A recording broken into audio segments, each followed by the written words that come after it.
did we watch? We watched The Way to Eden. Yep. Original series episode, I think it's season 3, episode 30. I think. That was in season 1. Season 1, episode 29? Maybe. Something around there. The correct thing will probably be along the bottom here. This Mike doesn't know it. Future Mike does, because he's going to check it. Well, that's editor Mike. Yeah, editor Mike. He's much more efficient than the Mike we had before. Yes, he's a better Mike than me. Kirk and the gang, they're all out in space doing stuff, and they get an alert that these... When the show starts off, they're already chasing him. Alright, I was just kind of getting into it. You're just ruining the minutia. The minutia. Yeah. Minutia. So anyway, they're chasing these guys because they hijacked the ship, right? The Aurora. The Aurora. The Motorola. So they push the ship to the point that it's going to explode, and then Kirk has Scotty beam them aboard just before the thing explodes.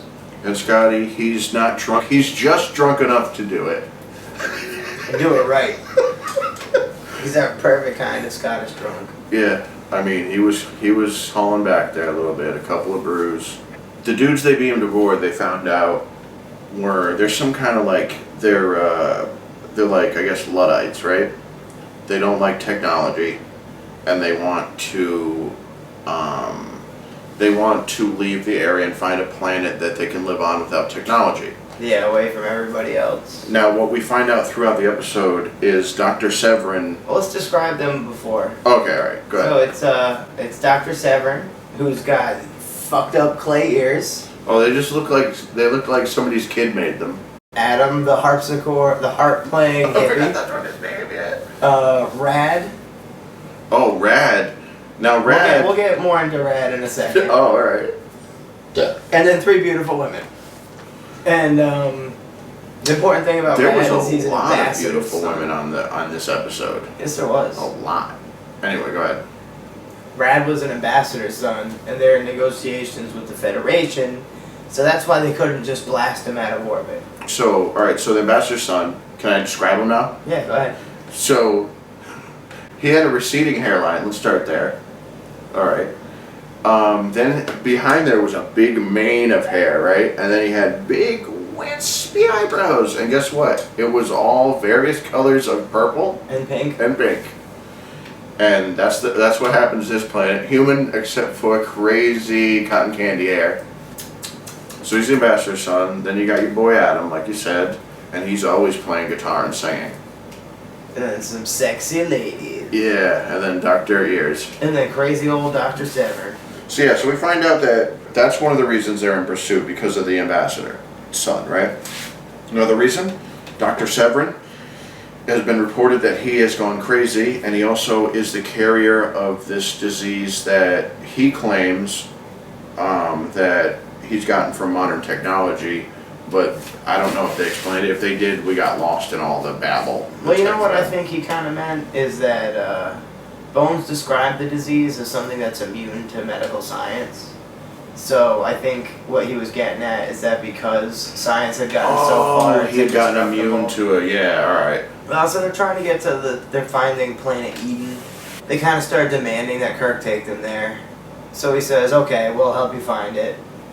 So Spock, who respects their belief and he understands sympathizes it. with them. Yeah. And Chekhov, who kind of, it seems like, had a romantic relationship with one of them. Yeah, What I think was she's her name? Russian. Ivana Humka? It was something like that. It was like Grumble Gunch or something. I don't know. Kamana Wanalea? Yeah, it was something like that. Leilani Kamana She was very Wanalea? sexual, and he didn't want any of it. But guess what? As soon as he did want some, she betrayed him. Oh, yeah. And That's just like a woman. sucking you in and then getting you right where it matters. Damn succubus. They figure out how everything works on the ship, and they use the ship Chekhov against them. tells her. Oh yeah, well everyone does. Any brainless moron could use it if they just read this file, which I'm going to leave open on my computer. But they all branched out. Like, it was implied they all branched out. Oh, we forgot the part where Oh, Spock jammed with them? they isolate Dr. Severin. And the space hippies are like, Herbert, Oh. calling everybody a Herbert. Herbert is like a stiff. A straight-laced nerd. Yeah, because it's based on this guy that Dr. Severin used to work with, like a lab assistant or something. Yeah. That he was a real rigid nerd. So they called everybody a Herbert. They called Kirk. He was a real Herbert. They staged a couple sit-ins. Yeah, they did. And then Spock. So they all decided that they were going to take over the ship. They were going to branch out and be friendly with everyone, and then everybody will drop their defenses. Which, of course, on a Federation ship, that fucking works every fucking day. Of course, he went in there and saw that Spock had a Vulcan loot, and he's like, "That's some real sick shit." And he's like, I "Hell reach yeah. you, man. Why don't you come jam with us, brother? We'll get in a drum circle." Spock shows up late to the gig, like a real cool, awesome dude, and he separates the crowd. And mid-song, he sits down with his lute and rocks the solo with this fucking. Well, I guess it wasn't solo, but it was like a guitar duo. Yeah. And a tambourine, bass, gut bucket. They played one song, and I incorrectly told you that Leonard Nimoy sang. No, he did not sing in that episode. I was a little let down. Which in the future we'll get to his singing. Which is not really a worst of Star Trek, but he made one of them albums. He made one of those albums, the music from outer space with Mr. Spock. So we're including it. Oof. Successfully take over the ship from auxiliary control. And then they bring it to the planet Eden they were supposed to go to. Well, they knock out the crew with like a super ultrasonic. The brown note. Yeah. Yep. It's pretty much a knockout brown note. Yeah, and it works like a charm. Like they really take over the Enterprise, go where they want with it, and then they abandon it. Well, they take a shuttle. They take the Galileo 2 down to the fucking planet. So Kirk, Spock, McCoy, this cute chick, and another red shirt. They go down to the planet. Everything on the planet is acidic and toxic and poisonous. And they find old Adam. He's sitting there with his bad wig, dead from eating that poisonous fruit. And no one is sad. Well, maybe Spock's a little bit, but no one in my house was sad. Nope. And none of the other people were sad. Not even McCoy. He was just like, fucking music. Believe him. They find Dr. Severin. His feet are all blistered and burned. I just figured those were his regular feet. Oh, well, judging by his ears, you can't be sure. His scaly alien toes. So, I come from the gangrene planet. We're gonna beam you up to the ship to get you to the doctor. No, I'd rather kill myself by eating deadly fruit.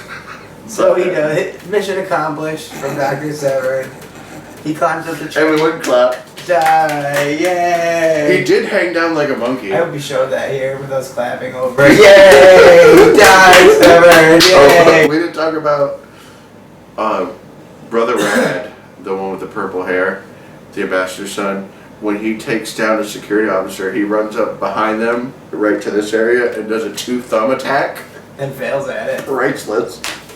They go back to the ship, and the last scene is Chekhov being all sad about his fucking best girl. And Kirk's like, dude, why don't you go say goodbye? Just go say goodbye to her, get some of that fucking makeup sex, and then never have to see her again.